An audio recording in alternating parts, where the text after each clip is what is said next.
देखो इलस्ट्रेशन 17 है।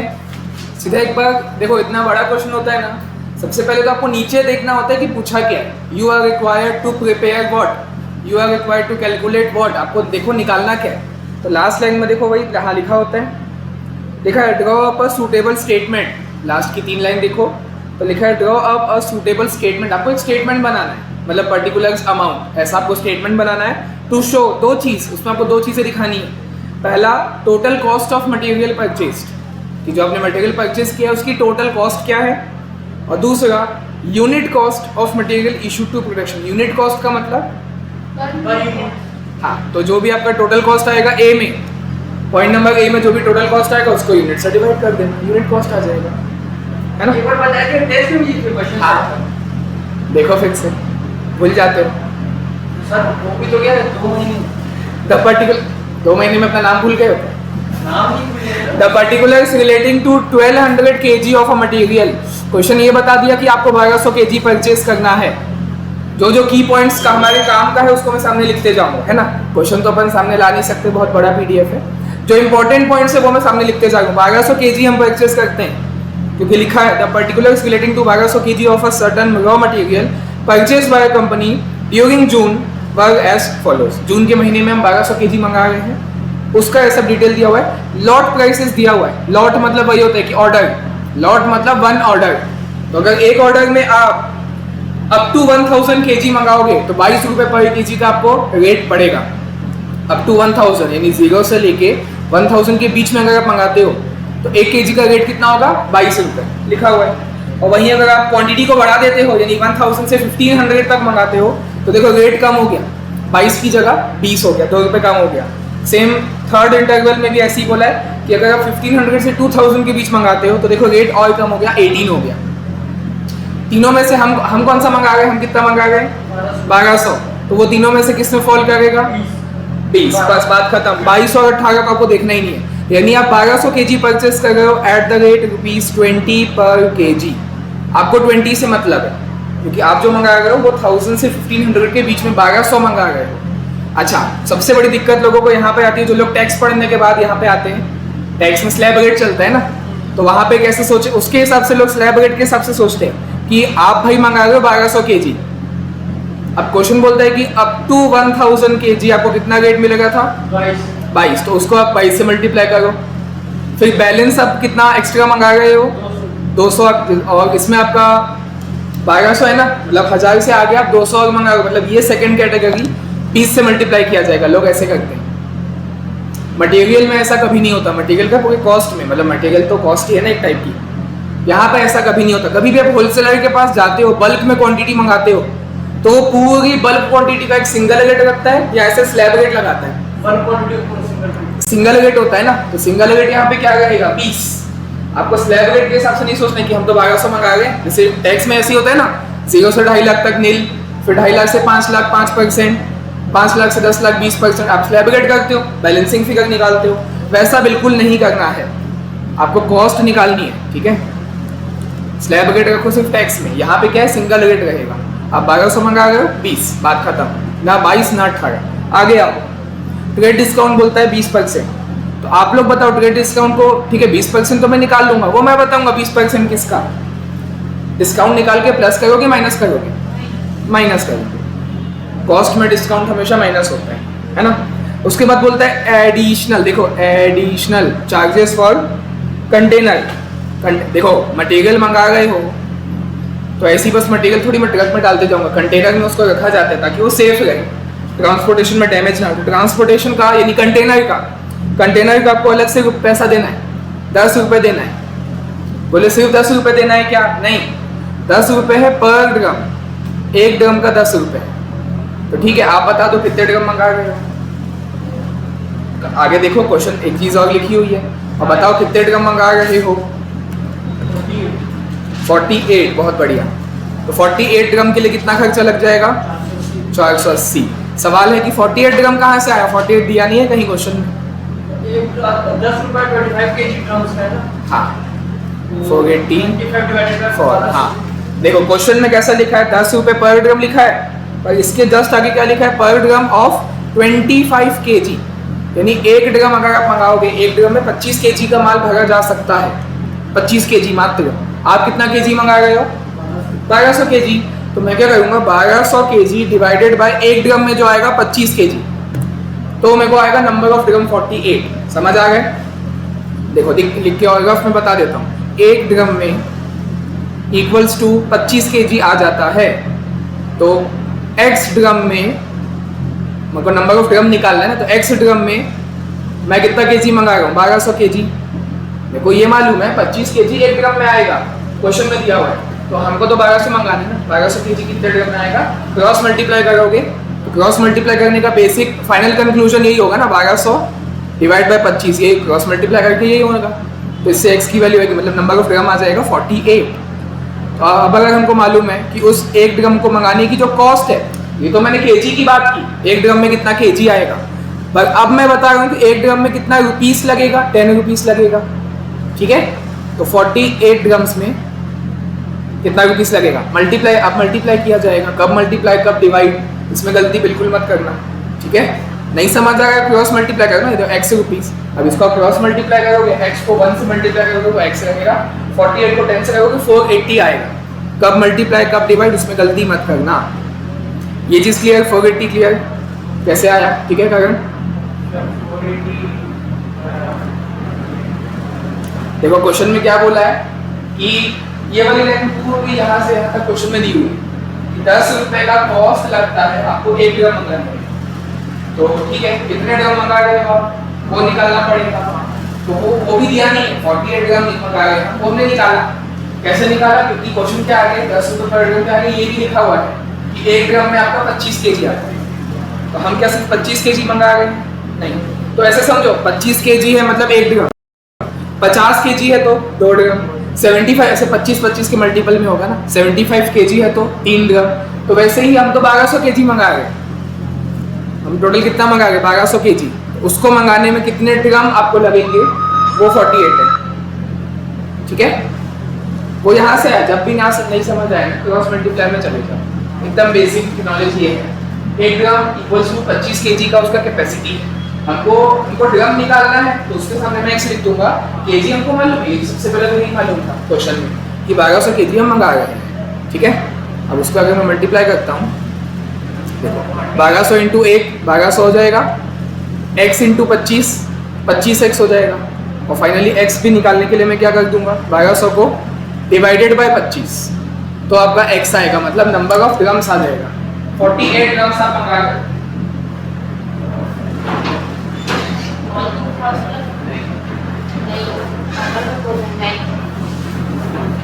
ठीक है, 1200 डिवाइडेड बाय 25 की है, तो आया आपका 48 नंबर ऑफ ड्रम्स।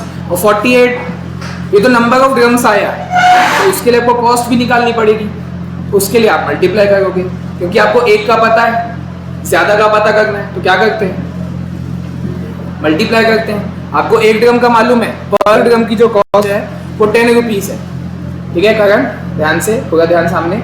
1 ड्रम है, मंगाओगे तो 10 रुपये लगेगा, तो 48 ड्रम मंगाने में 48 इंटू 10 480। ठीक है, ये फाइनल आंसर हमारे लिए ड्रम का 480 है।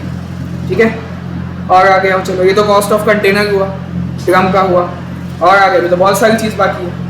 आगे लिखा है credit allowed on return of container. Credit allowed का मतलब होता है आपको पैसा रिफंड मिल जाएगा। अभी आप लोग जो ड्रम मंगा रहे हो, तो आपको कितना पैसा देना पड़ा? 480 देना पड़ा, क्योंकि आप कंटेनर मंगा रहे हो इसीलिए। और जैसे आप कंटेनर मंगाओगे, माल निकाल के अपने पास रख लोगे गोडाउन में, उसके अंदर जो मटेरियल है 1200 केजी का जो मटेरियल है वो अपने पास रख लोगे, और जो खाली कंटेनर बचेगा उसको क्या करोगे? कंपनी को वापस कर दोगे, जो आपका सप्लायर है उसको मैं वो खाली ड्रम वापस कर दूंगा। तो उससे क्या होगा, मेरे को वापस रिफंड पैसा वापस मिलेगा, मुझे पैसा मिलेगा, तो वो दिया हुआ है। क्रेडिट अलाउड मतलब refund allowed, you will get a refund of ₹8 पर ड्रम। मंगाते टाइम कितना लगेगा था? 10 रुपये हमने पे किया था पर ड्रम, इंटू 48 480 हमने पे कर दिया। और फिर जब रिफंड होगा, अच्छा रिफंड को मैं क्या करूँगा, प्लस या माइनस? माइनस, क्योंकि वो मेरी कॉस्ट कम कर देगा ना। हाँ, तो माइनस कर दूंगा। Credit allowed for container, question में बोला है आपको कितना वापस, कितना मिलेगा पैसा पर ड्रम, कितना मिलेगा वापस? क्वेश्चन में है। आप तो बोलो। हाँ, 8 रुपये वापस मिलेगा पर ड्रम। तो उसको भी मैं क्या करूँगा, फिर टोटल निकालने के लिए क्या करूँगा बताओ। 1 ड्रम का 8 रुपीज़ है ना, टोटल निकालने के लिए क्या करूँगा 48 से मल्टीप्लाई कर दूंगा, क्योंकि मैं तो उतने ही ड्रम वापस करूँगा, जितने ड्रम मंगाए उतने वापस करूँगा ना। तो इसको क्या कर दोगे 8 × 48, यानी 384 रुपीज़ आपको बाद में वापस भी मिल जाएगा। अभी आप 480 रुपये दोगे अपनी जेब से मंगाने का, फिर जब वापस खाली कंटेनर वापस दे दोगे तो आपको 8 रुपये पर ड्रम के हिसाब से इंटू 48 384 आपको वापस मिल जाएगा। तो उसको आप माइनस कर दोगे। मतलब हम लोग जो 1200 रुपये निकालने के बाद उसको वापस कर देंगे तो वो इतना 384 वापस रिफंड मिल जाएगा, जिसकी वजह से मेरी कॉस्ट कम हो जाएगी। तो इसको आप माइनस करोगे, रिफंड ऑफ कंटेनर। ठीक है, आगे क्रेडिट अलाउड के नीचे देखो क्या लिखा है, जीएसटी। ठीक है, सीक्वेंस वाइज चलते जाओ। अगला क्या है, जीएसटी। तो जीएसटी भी 2 अलग अलग है। आपको जीएसटी पे करना है, 12% पे करना है ऑन रॉ मटेरियल और 5% पे करना है ऑन ड्रम। रॉ मटेरियल का जो भी कॉस्ट है उसका 12%, ड्रम मंगाने का जो भी कॉस्ट है उसका 5%। ड्रम मंगाने का जो कॉस्ट है वो हम लिख चुके थे 480, और रॉ मटेरियल का यहाँ से आएगा 1200 × 20, है ना। अभी सब दिखाएंगे धीरे धीरे तो और समझ आते जाएगा। बस क्वेश्चन में जो जो दिया अभी हम वो नोट करते जा रहे हैं। तो जीएसटी आपको अच्छा ऐड करोगे लेस करोगे, ऐड करोगे क्योंकि कॉस्ट है ना, पे करना पड़ेगा तो आपकी कॉस्ट है। हाँ, जीएसटी के बाद दिया टोटल फ्रेट। इसको कुछ देखो टोटल बोल दिया ना, कुछ डिवाइड नहीं कुछ मल्टीप्लाई नहीं, टोटल फ्रेट है 240। तो फ्रेट को क्या करोगे बताओ, ये भी ऐड करेंगे, खर्चा है ना, जो हमारा खर्चा है वो ऐड करेंगे। उसके बाद आपको इंश्योरेंस दिया हुआ है, उसको क्या करोगे, ये भी ऐड खर्चा है। अच्छा, इंश्योरेंस है कितना, बोले 2.5%। 2.5% किसका, नेट इनवॉइस वैल्यू। सबसे एक्सीडेंटल पॉइंट, लोग नेट इनवॉइस वैल्यू को नहीं जान पाएंगे क्या होता है नेट इनवॉइस वैल्यू, उसमें क्या क्या इंक्लूड किया जाता है क्या नहीं किया जाता है। तो अभी मैं सॉल्व करूंगा, ध्यान से देखना। इनवॉइस मतलब आसान भाषा में क्या बोल सकता हूँ, बिल। इनवॉइस मतलब आसान भाषा में होता है बिल। तो बस बिल का जो भी अमाउंट रहेगा उस बिल अमाउंट का 2.5% आप इंश्योरेंस पे करोगे। तो अब भाई दिक्कत यही तो है कि बिल में क्या क्या चीजें रहेंगी, आपको यही तो डिसाइड करना है। क्या बिल में मटेरियल का कॉस्ट दिखेगा, ग्रेड डिस्काउंट माइनस होता हुआ दिखेगा बिल में, हाँ दिखेगा। कंटेनर 480 दिखेगा, 384 का रिफंड नहीं दिखेगा, बिल्कुल नहीं। हाँ, बाद में जब आप मटेरियल आ जाएगा उसको अपना उतार लोगे, फिर बाद में टाइम लगेगा 10, 5, 20 जितना भी दिन लगेगा पर लगेगा। बिल में रिफंड अमाउंट थोड़ी इंक्लूड रहेगा, वो तो आपको बाद में मिलेगा, तो उसको बिल में क्यों दिखाएंगे। समझ आ गया। मैं सप्लायर से माल मंगा रहा हूँ तो सप्लायर मेरे को बिल देगा ना, तो बिल में क्या क्या चीज़ें जुड़ी रहेंगी, मटेरियल का प्राइस जुड़ा रहेगा 1200 kg × 20 रुपये पर kg 24,000 होता है, तो वो दिखेगा। उसमें आप ट्रेड डिस्काउंट माइनस करते हुए दिखाओगे बिल में। 480 का कॉस्ट भी ये भी दिखेगा बिल में, ठीक है। रिफंड ऑफ कंटेनर नहीं दिखेगा, 384 नहीं दिखेगा। उसके अलावा आओ जीएसटी दिखेगा, लाइन से आराम से जीएसटी दिखेगा बिल में, हाँ। फ्रेट नहीं, फ्रेट नहीं दिखेगा बिल में। आपको जो बंदा, जिस बंदे से आप मटेरियल परचेस करते हो उसको क्या कहा जाता है, सेलर, क्रेडिटर, सप्लायर, ये सब कहा जाता है, ठीक है। तो वो तो आपसे सिर्फ मटेरियल का पैसा लेगा ना। अब बोलेंगे सर वो ट्रांसपोर्टेशन का, हाँ, तो समझो कई बार फ्रेट का पैसा भी वही लेते हैं आपसे। मतलब जो आपका सेलर है, जो आपका सप्लायर है, कई बार वो ये भी बोल सकता है कि ट्रांसपोर्टेशन का मैं आपको ट्रांसपोर्ट करवा के देगा, अब मेरे को देना पैसा। तो अब क्वेश्चन में देखो कि ट्रांसपोर्ट का पैसा कौन किसको देगा, देखो बिल्कुल एकदम।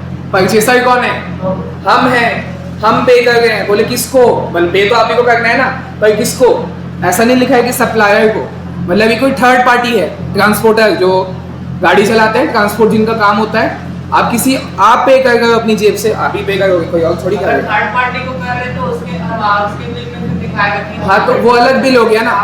सप्लायर के बिल में वो नहीं दिखेगा। जिस बंदे, सप्लायर मतलब क्या, जिससे आप मटेरियल परचेस कर रहे हो, तो जो मटेरियल का जो बिल बनेगा उसमें आपका फ्रेट नहीं ऐड होगा, क्योंकि ये आप ट्रांसपोर्टर को दोगे, सप्लायर को नहीं दोगे। समझ रहे हो, 3 पार्टी आएगी इस कॉन्ट्रैक्ट में, इस एक्टिविटी में, जो भी बोलूँ मैं, ट्रांजैक्शन में 3 पार्टी आएगी।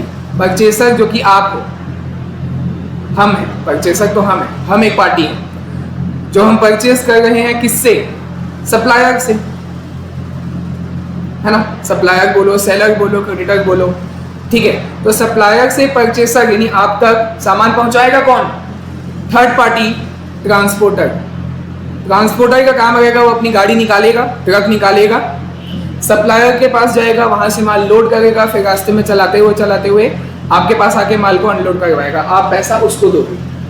आप जो पैसा दोगे, देखो सप्लायर को भी आप ही दोगे, ट्रांसपोर्टर को भी आप ही दोगे। तो सवाल है बिल, सप्लायर के बिल में फ्रेट जुड़ा रहेगा क्या? नहीं, बस वही हमको डिस्कस करना था। हाँ, अगर क्वेश्चन में लिखा गया था कि freight is paid by the purchaser, वो तो अभी भी लिखा है, freight is paid by the purchaser to supplier, तो सप्लायर के बिल में आता। अभी वो बिल में नहीं ऐड होगा, कॉस्ट में ऐड होगा, पर बिल में नहीं दिखेगा। हाँ, अलग से उसको ऐड करेंगे बाद में, फ्रेट को ऐड करेंगे 240 को फ्रेट को, पर बाद में अलग से करेंगे, बिल अमाउंट निकालने के लिए ऐड नहीं करेंगे, ठीक है। और फिर बिल का अमाउंट आ जाएगा, बस उसका 2.5% आप इंश्योरेंस निकाल लोगे। ये समझ आया? ठीक है, अभी सॉल्यूशन चालू करेंगे तो और समझ आएगा। इंश्योरेंस हो गया, उसके बाद लास्ट खर्चा आपको देगा स्टोर्स ओवरहेड। ओवरहेड तो ये भी तो खर्चा होता है, जो खर्चा स्टोर में लगेगा, स्टोर्स ओवरहेड। तो ये बोलता है आपका 5% on total cost of material purchased, मतलब सब जोड़ जाड़ के पूरा रिफंड माइनस करके, इंश्योरेंस जोड़ के, फ्रेट भी जोड़ के, सब एकदम फाइनल अमाउंट उसका 5%। सब ट्रेड डिस्काउंट माइनस हो जाएगा, जो रिफंड आपको मिलेगा कंटेनर से 384 ये भी माइनस हो जाएगा, फ्रेट भी ऐड होगा, इंश्योरेंस भी ऐड होगा, तो आएगा total cost of material, total purchase cost of material. उसका 5% आप स्टोर्स ओवरहेड निकालोगे एकदम लास्ट में, सब करने के बाद। मैं यहाँ पे लिख देता हूँ लास्ट एडजस्टमेंट है ये, लास्ट मतलब एकदम लास्ट, एक भी चीज़ बचनी नहीं चाहिए इससे पहले। Total cost of material purchase का 5% हम निकालेंगे, बस इतना आपका क्वेश्चन है, ठीक है। चालू करते हैं सॉल्यूशन।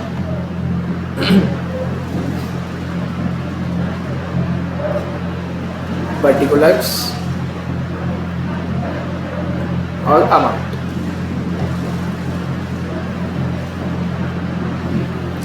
सबसे पहले मैं लिखूंगा परचेज कॉस्ट, तो मटेरियल को जो परचेज करने की कॉस्ट, सबसे पहले तो हम कितना क्वांटिटी परचेज कर रहे हैं? 1200, है ना। देखो क्वेश्चन को इतना डिटेल में देर तक बताने का कारण यही है, अब आपको क्वेश्चन मन में याद हो जाना चाहिए, ना ऊपर देखो ना क्वेश्चन में देखो, ट्राई करो, अभी आपको याद रहेगा ना क्वेश्चन, इसी से स्पीड बढ़ती है। एग्जाम में आप जाओगे बार बार उसी क्वेश्चन को पढ़ोगे, अरे ये भूल गया, क्या दिया हुआ था, ये क्या दिया हुआ था, ऐसे भूलने हुए तो टाइम लगेगा, बार बार आपको क्वेश्चन देखना पड़ेगा, गलती नहीं होगी पर टाइम ज़्यादा लगेगा। अब आप लोगों को ट्राई करना है, आपने क्वेश्चन पढ़ लिया, मैंने इतना डिटेल में एक एक चीज़ लाइन से बता दिया, तो आपको याद हो जाना चाहिए कि पहले क्या ऐड होगा, माइनस क्या होगा, कब होगा, याद होना चाहिए। चलो ट्राई करो। क्वांटिटी हम 1200 kg परचेस कर रहे हैं, रेट कितना था? 20 रुपये था पर kg, तो मल्टीप्लाई करके आएगा 24,000, यहाँ लिखा मैंने 24,000। हाँ, उसके बाद मैं क्या माइनस करूँगा इसमें?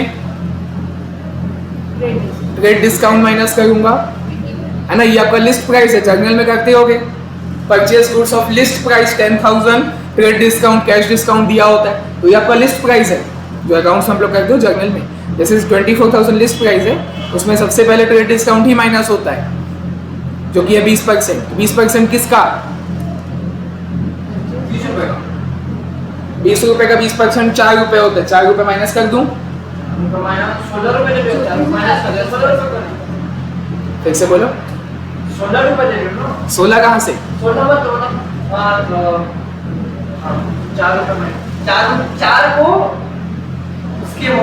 24,000 से। रेट डिस्काउंट है ना? हाँ, 20% है। हाँ, माइनस उसी में होगा, 20% किसका निकालूंगा? 20 रुपए का नहीं, 24,000 का। उसी में माइनस हो रहा है तो उसी का निकालोगे ना, ठीक है। तो वो तो वैसे जो 20 रुपए तो पर केजी है ना, आप पर केजी का निकाल के क्या करोगे? आप टोटल का निकालो ना, 20 रुपए है पर वो पर केजी है ना, आप टोटल का देखो, आपको तो टोटल बताना है, फाइनल आंसर। 1200 kg का 20%। वैसे मैं बोल रहा था कि हाँ। जो 20 रुपए उसका 20% निकाल के फिर इंटू 12 तो करना ही पड़ेगा, तो सीधा 24,000 का निकालो, सीधा 4800 आएगा।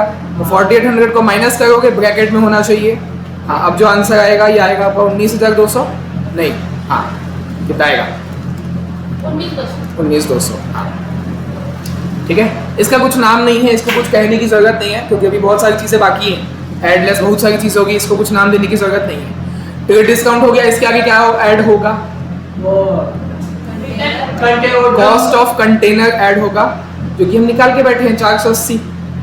उसमें किसी को कोई डाउट, कॉस्ट ऑफ कंटेनर 480, क्योंकि देखो लास्ट टाइम देख लो फटाक से, क्वेश्चन में बोला गया था कि क्वेश्चन में ये वाले लाइन दी हुई है कि 10 रुपये 1 ड्रम का खर्चा लगता है और 1 ड्रम के अंदर 25 kg भरा जा सकता है। तो ऐसा तो नहीं कि हम ठीक है हम ड्रम मंगाएंगे पर एक ही नहीं मंगाएंगे, एक को मंगाने का खर्चा 10 रुपये, अब क्योंकि उसके अंदर 25 kg आता है, हम मंगा रहे 1200 kg, तो 1200 डिवाइड बाई 25 48 आया, हमको 48 ग्राम्स मंगाने हैं, 48 इंटू 10 480 रुपये, ये आपका फाइनल कॉस्ट ऑफ कंटेनर है, जिसको आपको यहाँ कैलकुलेशन में दिखाना पड़ेगा। एक ही कैलकुलेशन में आप कैसे दिखाओगे, 1200 kg मंगा रहे हो डिवाइडेड बाय 25 kg 1 ड्रम में आएगा, तो ये क्या आ गया 48 ड्रम आ गया। 48 ड्रम्स को आप मल्टीप्लाई कर दोगे ₹10 पर ड्रम से। एक छोटे सा शॉर्टकट बताऊँ इसमें, टोटल ऑर्डरिंग कॉस्ट का ये फॉर्मूला है, नोटिस करोगे तो वैसा ही है। टोटल ऑर्डरिंग कॉस्ट क्या होता है, A/Q इंटू O। ए मतलब क्या होता है, वैसे तो वो एनुअल कंजम्पशन ऑफ मटेरियल होता है, मतलब जितना आप मंगा रहे हो, तो यहाँ पे आप कितना मंगा रहे हो 1200 kg, डिवाइडेड बाय होता है Q कि जो एक बार में आप जो मंगाते हो, फॉर्मूला क्या है A/Q इंटू O, है ना। A मतलब जितना हम टोटल मंगाते हैं, तो यहाँ पे आप टोटल 1200 मंगा रहे हो, है वो महीने का, ऊपर दिया हुआ था। Q का मतलब क्या होता है यहाँ पे बताओ मेरे को, Q मतलब कौन सी क्वांटिटी जो आप एक बार में मंगाते हो, है ना, तो वही 1 ग्राम में यहाँ पे कितना आता है 25 kg इंटू O, वो क्या होता है ऑर्डरिंग कॉस्ट पर ऑर्डर, तो यहाँ पे 10 रुपए क्या है, ये कंटेनर कॉस्ट है पर कंटेनर, तो देखा जाए तो उस टाइप से लॉजिक आप बना सकते हो टोटल ऑर्डरिंग कॉस्ट की मदद से, उसी टाइप का लॉजिक है। ऑर्डरिंग कॉस्ट का मतलब ये होता है ट्रांसपोर्टेशन कॉस्ट, जिसमें कंटेनर लगेगा, है ना। तो ये 480 आया, ऐड होगा तो ऐसे ही ओपन ब्रैकेट में रखूंगा, ठीक है। फिर इसके आगे मैं कॉस्ट ऑफ कंटेनर माइनस कर दूं, जो रिफंड होगा, तो रिफंड ऑफ कंटेनर, अभिषेक बोलेगा अभी माइनस नहीं होगा, क्यों नहीं कर सकते, नेट इनवॉइस आपको नेट इनवॉइस वैल्यू की जरूरत है, अगर वो नहीं निकालोगे तो आप इंश्योरेंस नहीं निकाल पाओगे, आपकी मजबूरी है, क्योंकि बीच में इंश्योरेंस आ गया 2.5% ऑफ नेट इनवॉइस वैल्यू, तो आपको दिमाग में ये रखना पड़ेगा, अभी हमने जो डिस्कस किया था, जो इनवॉइस में आएगा आपको वही ऐड करना है, वही लेस करना है, उसके अलावा एक्स्ट्रा चीज़ें बाद में अलग से की जाएगी, और अभी अब मैं रिफंड को माइनस नहीं करूँगा, ठीक है। तो देखो रिफंड को मैं यहाँ पे स्टार बना देता हूँ, ये बाद में किया जाएगा, ये पेंडिंग है ना। उसके आगे आता है GST, क्या GST ऐड कर दूँ अभी, हाँ क्योंकि इनवॉइस में वो दिखाया जाता है, तो ऐड करोगे आप GST। अच्छा GST दो अलग अलग रेट से दो अलग अलग चीज़ पे बोला है, 12% ऑन रॉ मटेरियल और 5% ऑन ड्रम, तो चलो 12% on raw material, raw material कौन सा 24,000 बिफोर डिस्काउंट या 19,200 आफ्टर डिस्काउंट, 19,200 नेट जो है, हाँ टिकट डिस्काउंट के बाद हमारी कहानी चालू होती है, तो 12% ऑफ 19,200 जो कि मटेरियल है, क्वेश्चन में बोला है, प्लस कितना 5 था ना वो 5% ऑफ ड्रम, तो यानी 5% ऑफ, बताओ कि ऑफ क्या 480, एम प्लस एम आईसी करेंगे 23,000 2328, ठीक है, ये आपका ऐड हो जाएगा, तो ओपन ब्रैकेट में ही रहेगा। GST मैंने ऐड कर दिया, GST के आगे क्वेश्चन में दिया हुआ है फ्रेट, ऐड करूं नहीं, इनवॉइस ऐड होगा बाद में होगा, इनवॉइस के निकालते टाइम नहीं होगा, और इंश्योरेंस, वो भी इंश्योरेंस तो निकालना है, वो नेट, अब मतलब इसका मतलब ये हुआ इन तीनों को ऐड करोगे आपका नेट इनवॉइस वैल्यू आ गया। अच्छा इंश्योरेंस को जोड़ते हैं कि नहीं जोड़ते हैं इनवॉइस में,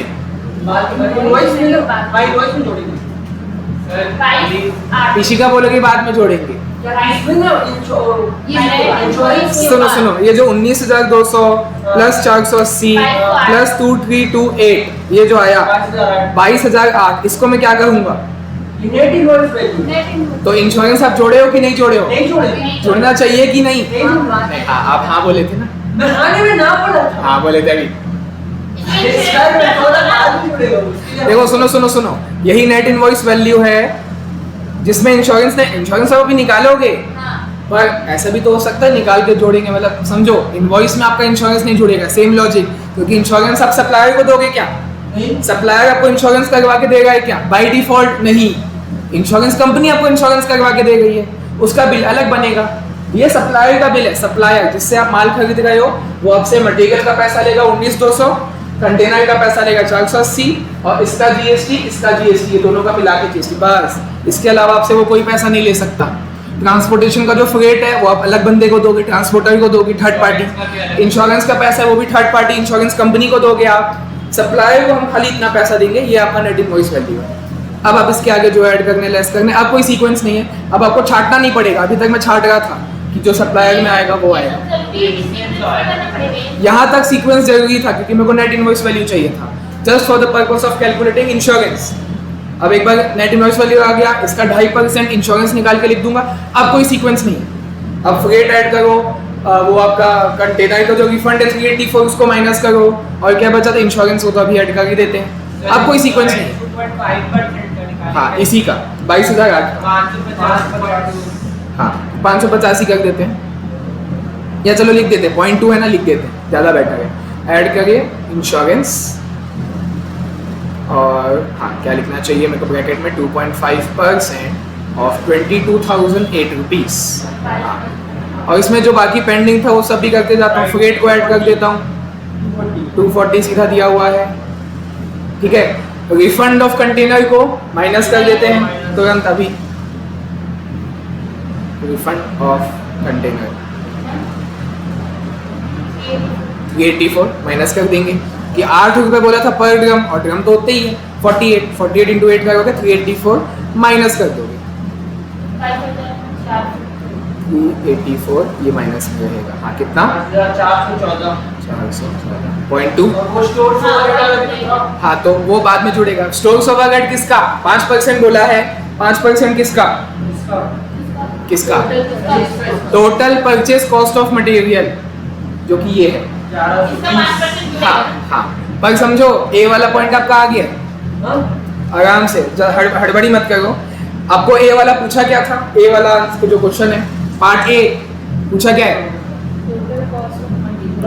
जो कि आ गया, ये है आपका ए का आंसर। बोले सर स्टोर्स ओवरहेड नहीं जोड़े, तो आपको मटेरियल कॉस्ट पूछा है, स्टोर्स ओवरहेड जोड़ोगे ना तो वो आ जाएगा इशूड, जो बी में पूछा है issued to production, unit cost of material issued to production, stores overhead जोड़ोगे तो वो आ जाएगा।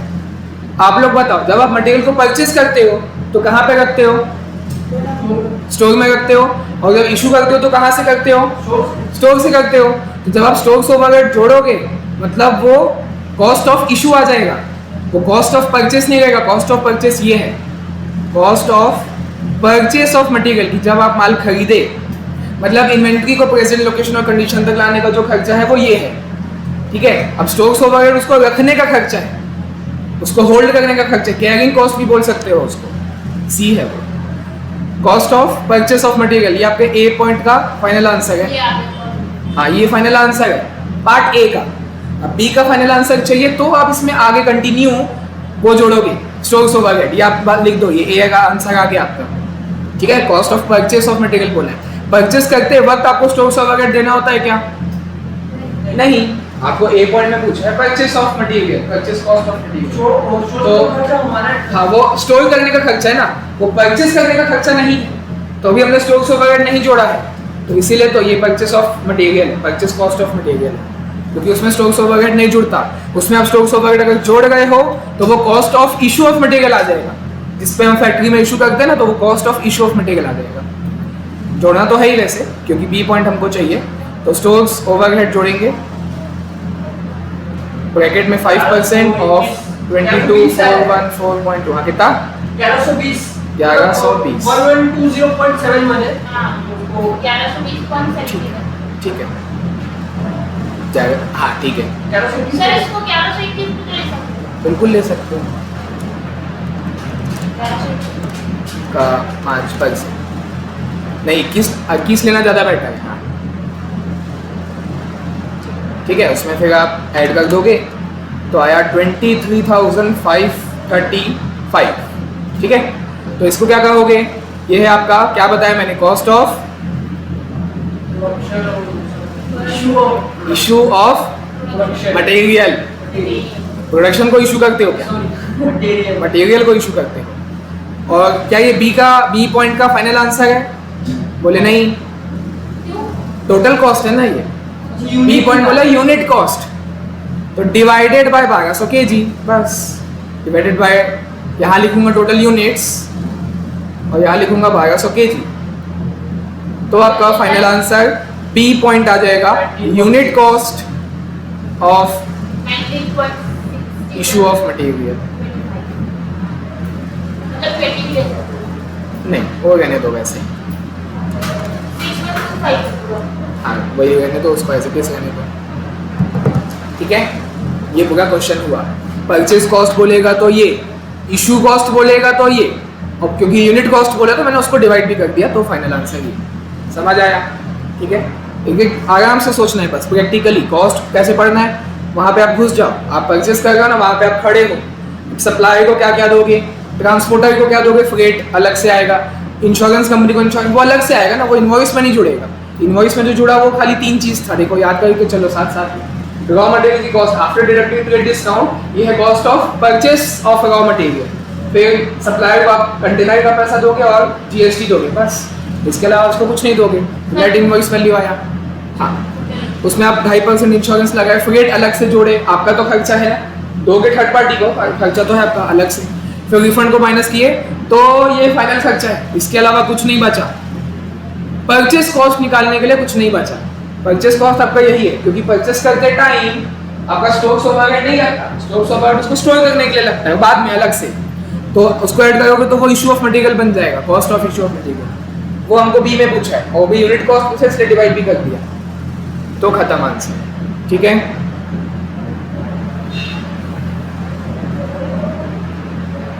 लो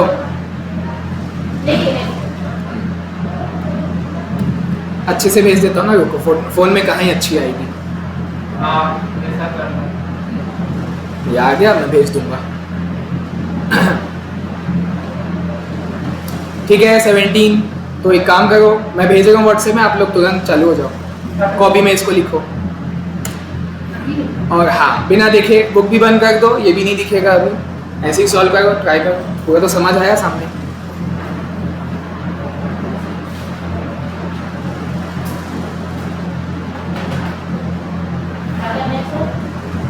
कॉपी में बनाना है 17 वाला, हाँ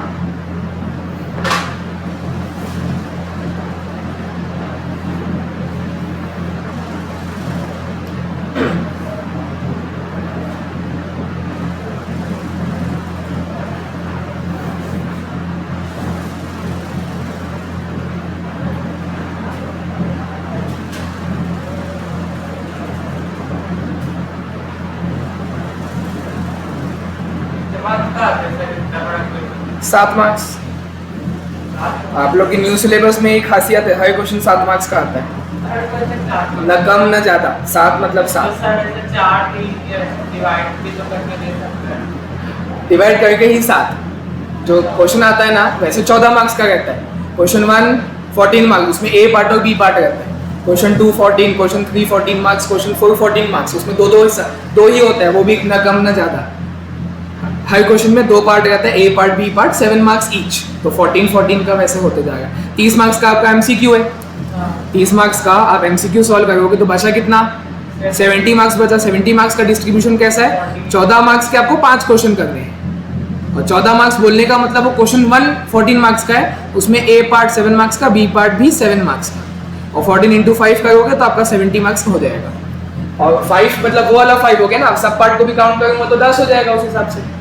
5 क्वेश्चन है और उसका ए बी ऐसा रहता है ना, तो मतलब वैसे 10 क्वेश्चन हो गए, 7 मार्क्स के, तो 70, और 30 का एमसीक्यू तो उसमें ऑप्शन रहता है, टोटल 7 रहता है, 7 में से आपको 5 बनाना है। सब इजी है, सीए में 6 में से 5 बनाना होता है, सीए में 6 से 5 बनाना है आपको, 7 में से 5 बनाना है, मतलब 2 क्वेश्चन छोड़ोगे ऑप्शनल, 2 क्वेश्चन आपको एक्स्ट्रा दिया गया है।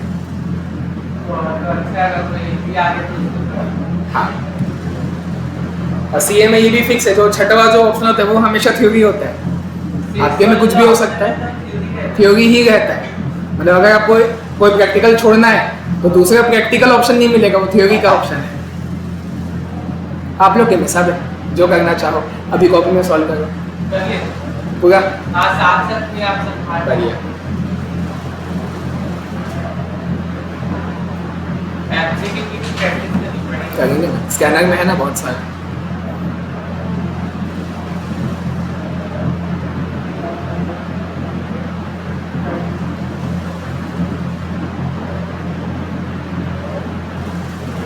इस सुनीता के में तो है ही सर क्या क्या एमसीक्यू वगैरह का देखा है ना, मॉड्यूल में भी है हमारे पास। और मैं दे दूंगा ना पीडीएफ, वेबसाइट आपका, वेबसाइट बोलता हूँ, इंस्टीट्यूट आपको देता है, उसमें है मेरे पास पीडीएफ, उसमें कम से कम 700 एमसीक्यू है पूरे 100 मार्क्स, मतलब सब्जेक्ट का 700, और हर सब्जेक्ट का मिलता है आपके वेबसाइट में ही है, हर सब्जेक्ट का रहता है उसमें।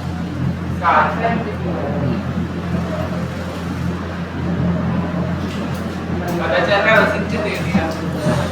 सीएमए वाले वही करते हैं। सेम से मतलब कि क्वेश्चन भी तो आता होगा ना। हाँ बिल्कुल आता है।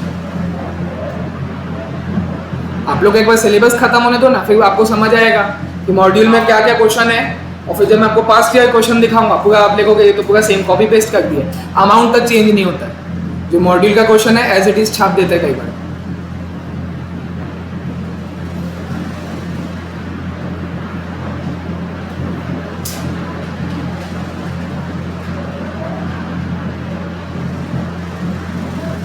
व्हाट्सएप में जूम कॉल भी होता है क्या?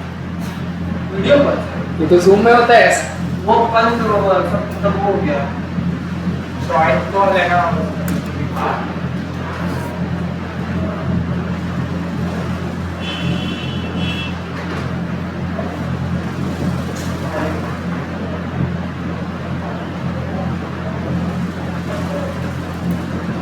तो यहाँ पे अपना मटेरियल खत्म, होमवर्क किया क्या हाँ होगा 21 तक।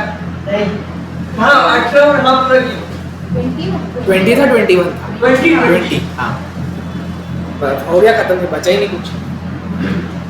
लगता आगे की आगे की बनवा से एक लिखो भी तो वो था, वो आता है। हाँ लिखो भी पढ़ा है और कितनी का है सर आप? आप नहीं आए ना?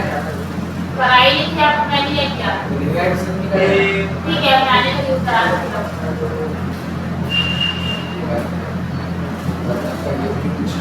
सर हम लोग लेबर की कर रही होते ना, हाँ लेबर का भी बैच करना। पूरा करना पड़ेगा। करते हैं इसका हम लोग को बहुत सारे ये हम लोग पहले दिन किए थे कि कैलकुलेटर वाले क्वेश्चन ऐसा आएगा भी नहीं, आपको 7 मार्क्स का ऐसा नहीं आएगा, सिर्फ ईओक्यू निकालने पड़ेगा कुछ। हाँ ईओक्यू किया था कोई सर? हाँ ये वाला मैं प्रॉब्लम लिखा हूँ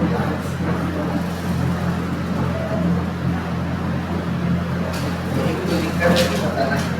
हाँ ये वाला है ईओक्यू निकालने का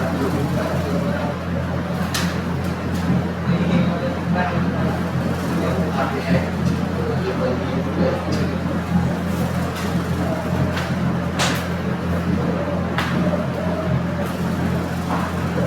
सर्विस में ये वाला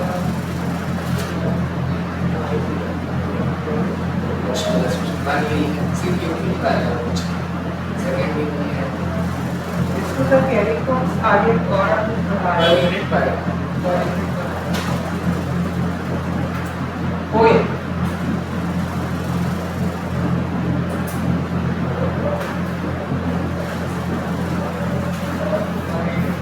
और ये annual consumption of raw material, raw material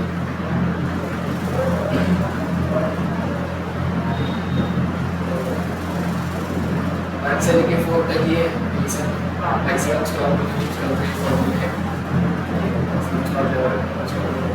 5 से लेके 11 तक लिखो फिको वाला है। 11 12 से फिर वही सेम ये क्वेश्चन है, स्टॉक एवरेज स्टॉक ये 11 तक ये लिखो फिको वाला है।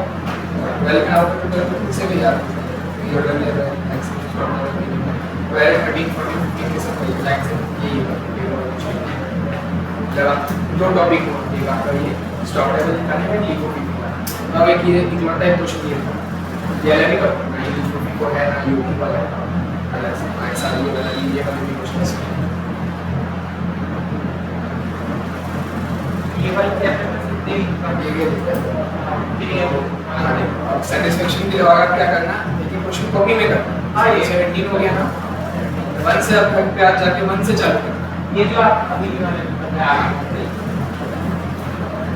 क्योंकि वो तो हम पहले दिन कैलकुलेटर में कर ही लेते हैं, अब आप कॉपी में करना तो कैसे सिलेक्शन करेंगे, 1 से लेके 20 सिलेक्शन है, यही सब मैक्सिमम स्लॉट मिनिमम स्लॉट बीच में ये कॉपी है। हाँ, ऐसा नहीं एक दिन में 20 तो कोई कर नहीं सकता, चाहे अगर हम 5 का एक दिन में और डेली आके हमको दिखाओ हाँ सर इतना हो गया, तो हम दोनों को सेटिस्फेक्शन लगेगा, हाँ समझ आ रहा है। तो एक चीज पेंडिंग छूट गया तो उसको क्लियर कर।